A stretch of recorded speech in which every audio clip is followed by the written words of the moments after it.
শুরু করলো। লোকটা কিন্তু এগোলো না, দাঁড়িয়েই রইল, শুধু মাঝে মাঝে জিভ বের করে নিজের ঠোঁটটা চাটতে লাগলো। এই যে, নিয়ে যাও। আর আর বলছি ওই পয়সাটাও এসেই দিয়ে যাও। লোকটা কিন্তু তবু এগোলো না। পকেট থেকে একগাছা ম্যাড়ম্যাড়ে 100 টাকার নোট বের করে বলল, না, তুমি এখানে এসে আমাকে দিয়ে যাও। আমার চোখে সমস্যা আছে, আলোতে খুব কষ্ট হয়। এই নাও টাকা, এসো এসো। বাপি মিত্তিরের গাটা আবার শিরশির করে উঠল। সে একবার ভয়ে ভয়ে দূরে দাঁড়িয়ে থাকা অন্য লোকগুলোর দিকে দেখল। ওরা এখনো এক দৃষ্টিতে দোকানের দিকেই তাকিয়ে আছে। না না না, তুমি এসো না, এসেই নিয়ে যাও। আমি আমি যাব না।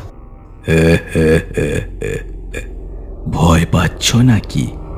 ভয় পেও না ভাই, এই দেখো টাকা, এসো নিয়ে যাও। বাপি মিত্তির তাও এগোলো না। এই সমস্ত ব্যাপারটাই কেমন যেন অদ্ভুত আর ভয়ের মনে হলো তার। ও, এত ভয় পাবার কি আছে বলো তো বাবলাদা? চা দেবে, পয়সা নেবে, গপ্প শেষ। দাও দেখি, আমাকে দাও। বাবলা একথা বলে নিজেই উঠে চায়ের গ্লাসের থালাটা তুলে নিল আর এগিয়ে গেল লোকটার দিকে।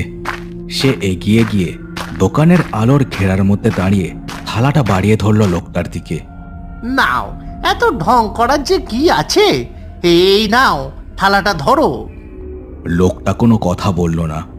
তার মুখে শুধু একটা বাঁকা হাসি ফুটে উঠল।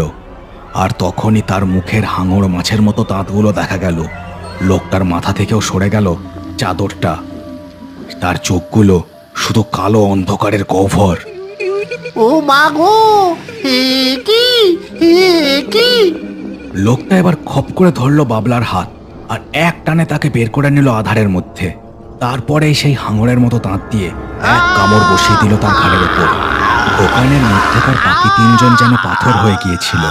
তাদের চোখের সামনে বাবলার রক্ত শুষে খেয়ে চলল লোকটা। কয়েক মুহূর্তের পরে বাবলার ঝিমিয়ে পড়া দেহটা একদিকে লুটিয়ে পড়ল। লোকটার মাথা থেকেও চাদরটা খুলে পড়েছিল। আগুনে ঝলসানো দেহ তার। তার ভয়ানক দাঁত আর কষ বেয়ে ঝরে পড়ছিল লাল রক্ত। আমার তেষ্টা তো মিটল, এবার ওরা আসবে।